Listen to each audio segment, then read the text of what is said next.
అందరికీ నమస్కారం.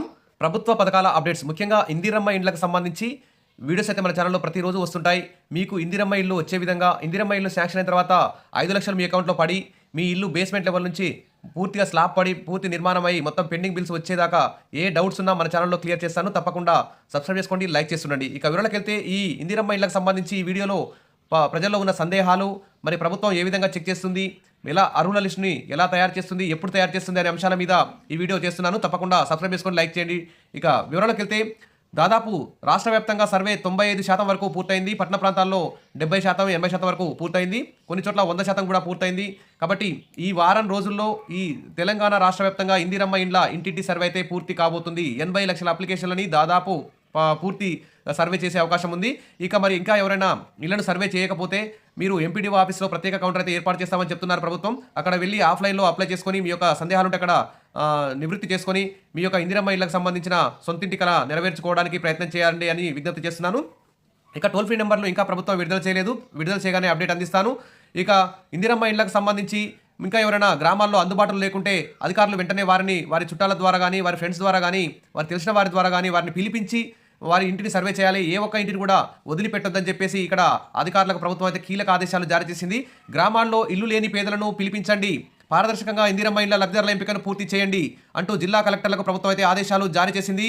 ఇక ఆర్డీఓలు, తహసీల్దార్లు, ప్రత్యేక అధికారులు, ఎంపీడీఓలతో మంగళవారం సమీక్ష నిర్వహించడం జరిగింది. ఈ విధంగా జిల్లాల్లో రాష్ట్రంలో మొత్తం ఎక్కడ కూడా ఇలాంటి ఫిర్యాదులు రాకుండా సర్వే జరగాలన్నారు. మా ఇంటిని సర్వే చేయలేదు అనేటువంటి అపవాదు అధికారులు ప్రభుత్వానికి తేవద్దని చెప్పేసి ప్రభుత్వం ఇక్కడ స్ట్రిక్ట్ ఆదేశాలు అయితే జారీ చేసింది. ఇల్లు లేని వారి పేరు ఎక్కడా మిస్ కావద్దని, సర్వే ఖచ్చితంగా చేయాలని చెప్పేసి పారదర్శకంగా ఎంపిక ప్రక్రియ చేపట్టాలని పేర్కొన్నారు. ఇండ్ల సర్వేలో పెండింగ్ ఉన్న వాటిని, గ్రామాల్లో లేని వారిని గ్రామాలకు పిలిపించి మరీ వారి వివరాలను సేకరించాలన్నారు. ఇక రాష్ట్ర వ్యాప్తంగా ఇక అసంపూర్తిగా ఉన్న డబుల్ బెడ్రూమ్ ఇళ్లను కూడా లబ్ధిదారులకు అందించేందుకు చర్యలు తీసుకోవాలని చెప్పేసి అధికారులకు ప్రభుత్వం అయితే ఆదేశాలు జారీ చేస్తుంది. 4 ఏళ్లలో 80 లక్షల ఇళ్లను నిర్మిస్తాం. జనవరి 31 లోపు ఇందిరమ్మ ఇళ్ల పంపిణీ 1.5 లక్షల మొండిగోడల ఇళ్లను కూడా పూర్తి చేస్తాం. అంటే గత ప్రభుత్వంలో మంజూరైనటువంటి డబుల్ బెడ్రూమ్ ఇళ్లను కూడా పూర్తి చేస్తామని చెప్పేసి మంత్రి అయితే ప్రకటించారు. ఇక జనవరి 26 నుంచి కొత్త రేషన్ కార్డులు కూడా ఇస్తారు కాబట్టి ఇక రేషన్ కార్డులు కూడా తీసుకోండి. కాబట్టి ఇక చూస్తే ఇంకా దరఖాస్తు చేసుకుని వారు ఎంపీడీఓ కార్యాలయంలో ఆఫ్లైన్లో ఇందిరమ్మ ఇళ్ల కోసం దరఖాస్తు చేసుకోవాలని, వెంటనే వాటిని యాప్లో నమోదు చేస్తారని మంత్రి అయితే తెలిపారు. కానీ మరి ఎంపీడీఓ ఆఫీస్కి వెళ్తే మాత్రం ఎవరు కూడా రెస్పాండ్ కావడం లేదు. అక్కడ స్పెషల్ కౌంటర్ అయితే లేదు. మరి గత ప్రభుత్వంలో మంజూరై మధ్యలో ఆగిపోయిన ఇండ్లకు సంబంధించి మొండిగోడలతో దర్శనమిస్తున్నటువంటి ఇండ్లకు కూడా దాదాపు 1.5 లక్షల డబుల్ బెడ్రూమ్ ఇండ్లు ఉన్నాయి. వాటిని కూడా పూర్తి చేసి పెండింగ్ బిల్లు మొత్తం మంజూరు చేసి లబ్ధిదారులకు అందిస్తామని చెప్పేసి, నిర్మించి వదిలేసిన ఇండ్లను కూడా అర్హులకు కేటాయించి మరమ్మతులకు అయ్యే ఖర్చును కూడా ఇంటి యజమానికి చెల్లిస్తామని చెప్పేసి ఇక్కడ మంత్రి పొంగులేటి శ్రీనివాసరెడ్డి గారు అయితే ప్రకటించారు. ఇది ఒక గుడ్ న్యూస్ అని చెప్పుకోవచ్చు. సరే, ఏది ఏమైనా ఇందిరమ్మ ఇళ్లకు సంబంధించి ప్రభుత్వం అయితే చాలా స్పీడ్గా వ్యవహరిస్తుంది. ఇంకా ఇందిరమ్మ ఇళ్ల సర్వేపై సూపర్ చెక్ 4.2 లక్షల దరఖాస్తులను రాష్ట్ర వ్యాప్తంగా తిరిగి పరిశీలించనున్న అధికారులు. ఇప్పుడు ఆల్రెడీ రాష్ట్ర వ్యాప్తంగా గ్రామ స్థాయిలో, మున్సిపాలిటీ స్థాయిలో సర్వే అయితే సాగుతుంది. మళ్ళీ ఈ సర్వే మొత్తం ముగిసిన తర్వాత మళ్ళీ ఒకసారి సూపర్ చెక్ చేయడానికి అధికారులు అయితే సన్నాహాలు చేస్తున్నారు. మరి ఇందిరమ్మ ఇళ్ల యాప్ ద్వారా 80 లక్షల అప్లికేషన్లు మొత్తం సర్వే చేస్తే అందులో కొన్ని సెలెక్ట్ చేసుకొని ర్యాండమ్గా 4 లక్షలకు పైగా దరఖాస్తులు అయితే మళ్ళీ ఒకసారి అధికారులు, ఎంపీడీఓ, ఎంఆర్ఓలు మళ్ళీ చెక్ చేస్తున్నారు. అసలు ఇందులో కరెక్ట్గా సమాచారాన్ని సేకరించారా, ఏమైనా తప్పులు ఉన్నాయా అనేటువంటి అంశాల మీద మళ్ళీ క్రాస్ చెక్ చేస్తున్నారు అధికారులు. ఇది రాష్ట్ర వ్యాప్తంగా జరుగుతుంది. ఇందిరమ్మ ఇళ్ల యాప్ సర్వేలో ఏమైనా అక్రమాలు జరిగాయా, యాప్లో ప్రజాపాలన దరఖాస్తుదారుల వివరాలనే నమోదు చేస్తున్నారా, అర్జీదారుల ప్రయోజనాల కోసం సర్వేయర్లు ఏమైనా తప్పుడు సమాచారం ఈ యాప్లో నమోదు చేశారా, ఈ సర్వే ఏమైనా తప్పులు జరిగాయా, ఏమైనా రాజకీయ నాయకుల ప్రోద్బలంతో ఏమైనా అవకతవకలు జరిగాయా అనే అంశాలపై రాష్ట్ర గృహ నిర్మాణ శాఖ అయితే దృష్టి సారించి ఈ 80 లక్షల అప్లికేషన్లకు సంబంధించి అందులో 4.2 లక్షల దరఖాస్తులను మళ్ళొక్కసారి సూపర్ చెక్, క్రాస్ చెక్ చేయాలని చెప్పేసి ఈ కార్యక్రమం అయితే చేపట్టింది. ఇక ప్రజాపాలనలో భాగంగా 80 లక్షల పైగా దరఖాస్తులు వస్తే మరి ఇంటింటికి వెళ్ళి 360 డిగ్రీల కోణంలో సర్వే అయితే చేపడుతున్నారు. మరి ఈ సర్వే పూర్తయిన ఇళ్లకు సంబంధించి సూపర్ చెక్ పేరుతో 5% ఇళ్లను మరి గృహ నిర్మాణ శాఖ ఉన్నతాధికారులు, ఆ శాఖ పీడీలకు, గ్రామాల్లో ఎండీఓలు, పురపాలక మున్సిపాలిటీలో అయితే కమిషనర్లకు లాగిన్ పంపిస్తున్నారు.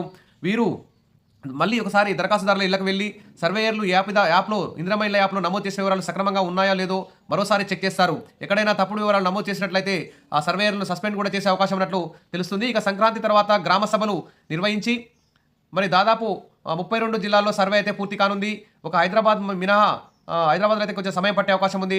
సర్వే 100% పూర్తయిన జిల్లాలో మాత్రం సాధ్యమైనంత త్వరగా మళ్ళొక్కసారి ఎండీఓ మున్సిపల్ కమిషనర్లతో క్రాస్ చెక్ చేసి సూపర్ చెక్ చేసి మళ్ళీ నెలాఖరులోగా ఇందిరమ్మ ఇళ్ల లబ్ధిదారులను గ్రామాల వారీగా రూపొందించే ప్రణాళికలు అయితే చేస్తున్నారు.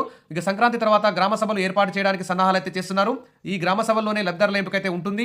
ఇందిరమ్మ కమిటీలు ఈ లబ్ధిదారుల ఎంపికలో క్రియలుగా పాత్ర పోషిస్తాయి. ఇప్పటికే ఇందిరమ్మ కమిటీలను ఉమ్మడి జిల్లాలో రాష్ట్ర వ్యాప్తంగా ఇన్ఛార్జి మంత్రులు కూడా ఆమోదించారు. ఎక్కడైనా కమిటీలు ఏర్పాటు కాకపోతే ఇంకా ఈ వారం రోజుల్లో పూర్తి చేయడానికి అధికారులు అయితే సిద్ధమవుతున్నారు. సరే, ఏది ఏమైనా సంక్రాంతి తర్వాత గ్రామ సభల్లో ఇందిరమ్మ ఇళ్లకు సంబంధించి ఇందిరమ్మ కమిటీల ఆధ్వర్యంలో ఎంఆర్ఓ ఎండిఓ ఇన్ఛార్జి మంత్రి కలెక్టర్ ఆధ్వర్యంలో ఆర్డీఓ ఆధ్వర్యంలో ఈ ఇందిరమ్మ ఇళ్ల ఫైనలిస్టు తయారవుతుంది. కాబట్టి ఖచ్చితంగా అందరూ కూడా రెడీగా ఉండండి. అప్డేట్ రాగానే అందిస్తాను. ఖచ్చితంగా ఇప్పుడు 5 లక్షలు కాకుండా 10 లక్షలు ఇవ్వాలి. 3,500 ఇళ్ళు కాకుండా నియోజకవర్గానికి 7,000 ఇళ్ళు మంజూరు చేస్తే మంచుకుంటుంది. ఇక మొదటి ఫేజ్లో అయితే స్థలం ఉన్న వారికి 5 లక్షలు ఇస్తారు. 5 లక్షలతో ఇల్లు అయితే కట్టించుకోవడానికి సహాయం చేస్తుంది ప్రభుత్వం. రెండో ఫేజ్లో రేషన్ కార్డు కూడా ఖచ్చితంగా తీసుకోవాలి. రేషన్ కార్డు ఉండి సొంత జాగా లేని వారికి జాగా ఇచ్చి 5 లక్షలు ఇచ్చి రెండో ఫేజ్లో ఇల్లు కట్టిస్తామని చెప్పి ప్రభుత్వం అయితే చెప్తుంది. దీనికి సంబంధించి ప్రజలైతే ఉత్కంఠగా ఎదురు చూస్తున్నారు. గ్రామ సభలు ఎప్పుడు పెడతారు, ఇందిరమ్మ ఇల్లు ఎప్పుడు సెలక్షన్ చేస్తారు, ప్రభుత్వం ఏర్పడి 1 year అయింది, ఇంతవరకు అదిగో ఇందిరమ్మ ఇల్లు ఇదిగో ఇందిరమ్మ ఇల్లు అంటూ కాలయాపన చేస్తున్నారు. సర్వేల మీద సర్వేలు చేస్తున్నారు. ఇప్పుడు ఆల్రెడీ సర్వే పూర్తయింది. మళ్ళీ ఇప్పుడు ఇంకో సర్వే చేయడానికి ప్రభుత్వం అయితే మళ్ళీ చేసిన సర్వేని మళ్ళీ ఉన్నతాధికారులతో మళ్ళీ ఒక 5% ఇండ్లని మళ్ళీ కూడా సర్వే చేయాలని చెప్పేసి ప్రభుత్వం భావించడం వల్ల ఇంకా ఆలస్యమయ్యే అవకాశం ఉందని తెలుస్తుంది. ఇక సర్వేలో అనేక ఆసక్తికర విషయాలు అయితే తెలుస్తున్నాయి.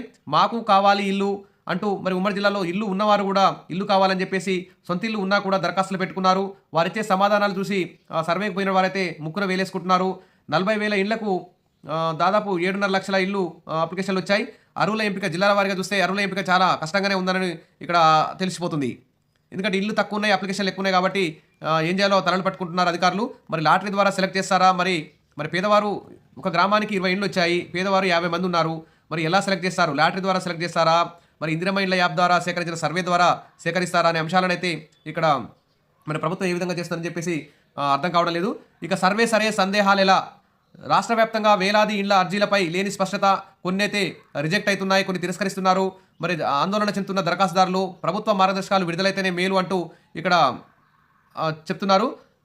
ఇక సమస్యలు ఉన్నతాధికారుల దృష్టికి తీసుకెళ్లారు. ఇందిరమ్మ ఇళ్ల యాప్లో వివరాల ద్వారా సర్వే చేపడుతున్న సందర్భంలో తలెత్తిన సమస్యలపై గత నెల 30న రాష్ట్ర స్థాయి హౌసింగ్ సమావేశం కూడా జరిగింది. మరి క్షేత్రస్థాయి సమస్యలను ఉన్నతాధికారులకు వివరించారు. వాటిపై చర్చించినప్పటికీ స్పష్టత అయితే రాలేదు. ఇటువంటి విషయాలను పర్యవేక్షించేందుకు ప్రభుత్వం గృహ నిర్మాణ శాఖను పునరుద్ధరించింది. ఇటీవలే జిల్లాకు 2 DEలను 2 AEలను నియమించింది. నోడల్ అధికారిగా అదనపు కలెక్టర్లు. ఇతరుల సందేహాల నివృత్తికి ప్రభుత్వం నుంచి ఇంకా ఎలాంటి టోల్ ఫ్రీ నెంబర్లు కానీ ఎలాంటి గైడ్లైన్స్ కానీ రాలేదు. కాబట్టి వెంటనే ఈ సందేహాలకు నివృత్తికి సంబంధించి టోల్ ఫ్రీ నెంబర్లు, కొత్తగా అప్లై చేసుకోవడానికి ఎంపీడీఓ ఆఫీసులో ప్రత్యేక కౌంటర్లు, తర్వాత ఇంకా ఏమైనా సందేహాలున్నా ప్రతి ఒక్క సందేహాన్ని తీర్చడానికి ప్రభుత్వాలు అయితే కృషి చేయాలి. ఇక ఈ సర్వేకి సంబంధించిన ప్రతి సందేహాన్ని, ప్రతి డౌట్ని మన ఛానల్లో ఎక్స్ప్లెయిన్ చేస్తుంటాను. మీకు ఇందిరమ్మ ఇళ్ళకు సంబంధించి ఫైనల్ లిస్ట్లో మీ పేరు వచ్చే వరకు మన ఛానల్లో మీ డౌట్స్ అన్ని క్లారిఫై చేస్తాను. తర్వాత మీ ఇంటి నిర్మాణం పూర్తయ్యే వరకు ఇక ఇసుక, సిమెంటు ఎలా నిర్మించుకోవాలి, మోడల్స్ తక్కువ ఖర్చుతో ఎలా మంచి ఆకర్షణీయంగా తయారు చేసుకోవాలి అనేటువంటి అంశాల మీద కూడా మన ఛానల్లో వీడియోస్ వస్తాయి. మీకు అకౌంట్లో 5 లక్షలు పడి మీ ఇంటి నిర్మాణం పూర్తయ్యి మీ ఫైల్ మొత్తం ఇందిరమ్మ ఇంటికి సంబంధించి మొత్తం క్లోజ్ అయ్యేదాకా ప్రతి సమాచారం మన ఛానల్లో వస్తుంది. కాబట్టి సబ్స్క్రైబ్ చేసుకొని రెడీగా ఉండండి. వీడియోస్ మాత్రం లైక్ చేస్తూ ఉండండి. ఇక మొదటి ఫేజ్లో రాకున్నా నిరాశపడకుండా రెండో ఫేజ్లో కూడా ట్రై చేద్దాం. కాబట్టి సంక్రాంతి వెళ్ళగానే గ్రామ సభలు పెడతారు. అందరూ కూడా రెడీగా ఉండండి.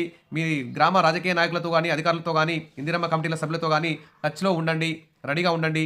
ఎవరు బోగస్గా మాకు కొంచెం కమిషన్ ఇవ్వండి, మేము మీకు ఇందిరమ్మ ఇల్లు ఇప్పిస్తామంటూ మోసం చేసేటువంటి బ్రోకర్లు కూడా ఉన్నారు. వారిని చూసి ఎవరు మోసపోకండి. కాబట్టి ప్రభుత్వం చాలా స్ట్రిక్ట్గా ఉంది, ఆదేశాలు స్ట్రిక్ట్గా జారీ చేసింది.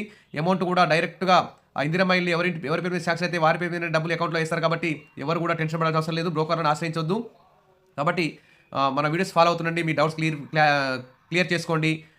Wish all the best. మరిన్ని అప్డేట్స్ కోసం మన ఛానల్ ఫాలో అవుతుండండి. Thank you.